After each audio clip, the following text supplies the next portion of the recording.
Hi friends, welcome to Thilaga's kitchen. இன்னைக்கு நாம் வந்து மசால் தோசை செய்கிற மாதிரி காட்ட போகிறோம். அது எப்படி செய்கிறேன்னு சொல்லி காட்டுறோம். வாங்க வீடியோக்குள்ளே போவோம். ஒரு பாத்திரத்தை அடுப்பில் வச்சு 2 மேசக்கரண்டி அளவு எண்ணெய் விட்டு உளுந்தம்பருப்பு ஒரு கைப்பிடி அளவு உளுந்தம்பருப்பு சேர்க்குறோம்.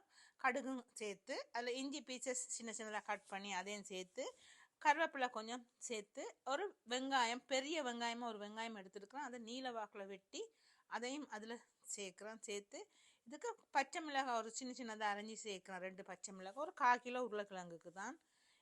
தேவையான அளவு உப்பும் சேர்த்து இதை நல்லா வதங்க விடுவோம். இந்த வெங்காயம் வந்து நல்லா வதங்கணும்.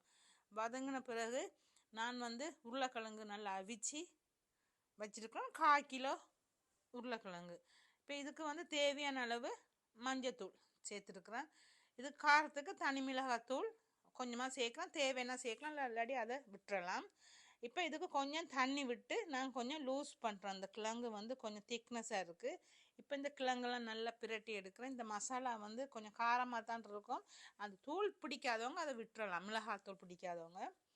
இப்போ இது நல்லா வதங்கிட்டு ரொம்பவும் இறுக்கமாக இல்லாமல் கட்டியாமல் இல்லாமல் இருக்குது. இப்போ ஒரு தோசை தவாவை அடுப்பில் வச்சுட்டு, தோசை மாவு எல்லாருக்கும் அரைக்க தெரிஞ்ச மாவு ஒன்று தான் இது, நான் சொல்ல வேண்டிய அவசியம் இல்லை.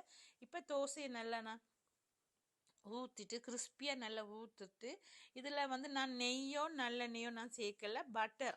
இப்போ எங்கள் வீட்டில் இருக்கிறவங்களுக்கு பட்டர் நான் கூடுதலாக பிடிக்கும். தோசைக்கு ஊற்றுற பட்டர் தான் சேர்க்குறேன். சேர்த்து இப்போ நல்லா எல்லா இடமும் இந்த பட்டரை நல்லா பரப்பி விட்டு இந்த தோசையும் நல்லா கிறிஸ்பியாக வரும்போது இந்த மசாலாவை நான் வந்து வைக்கிறேன் தோசையில்.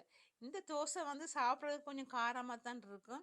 எல்லாருக்கும் தெரிஞ்சது தான் உளுந்து மாவு தோசை மாவு அரைக்கிறதுக்கு. இது நான் சொல்ல வேண்டிய அவசியம் இல்லை. இது நான் வந்து ஏற்கனவே நான் தோசை மாவு அரைக்கிற வீடியோ நான் போட்டிருக்கிறேன். உளுந்தும் அரிசியெல்லாம் உண்டா சேர்த்து தான் நான் அரைப்பேன்.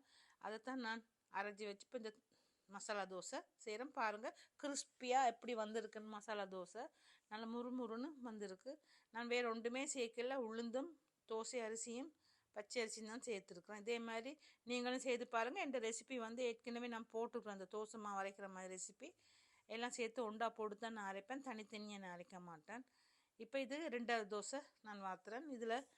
இது நல்லா கிறிஸ்பி ஆகிட்டுது.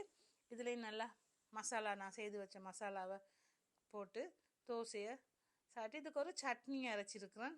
சும்மா சாதாரணமாக எல்லோரும் அரைக்கிற சட்னி தான், அது ஒன்று பெருசானா இல்லை, எல்லோரும் அரைக்கிற தேங்காய் சட்னி தான் அரைச்சிருக்கிறேன்.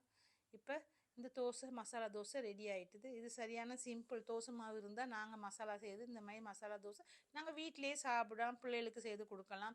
இந்த சாப்பிட்றதுக்காக நாங்கள் கடைக்கு போக வேண்டிய அவசியம் இல்லை. நான் எப்படி செய்தேன்னு பார்த்துருப்பீங்க. உங்கள் எல்லாத்துக்கும் பிடிச்சிருந்தால் லைக் பண்ணி, ஷேர் பண்ணி, சப்ஸ்கிரைப் பண்ணுங்கள்.